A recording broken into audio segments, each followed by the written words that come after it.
Nightingale. One sunny morning, a nightingale was singing beautifully in a tree. Her sweet voice filled the forest, and all the animals stopped to listen. They closed their eyes and smiled, enjoying the wonderful music. Just then, a donkey walked by. He said, "Your singing is too soft. My bray is much louder. You should sing like me."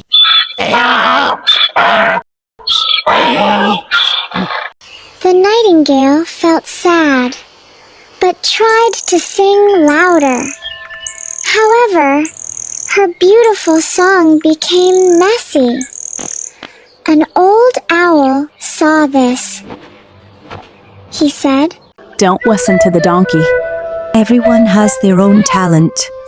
Your soft song is perfect." The nightingale nodded. From that day on, she sang happily again, ignoring the donkey's words.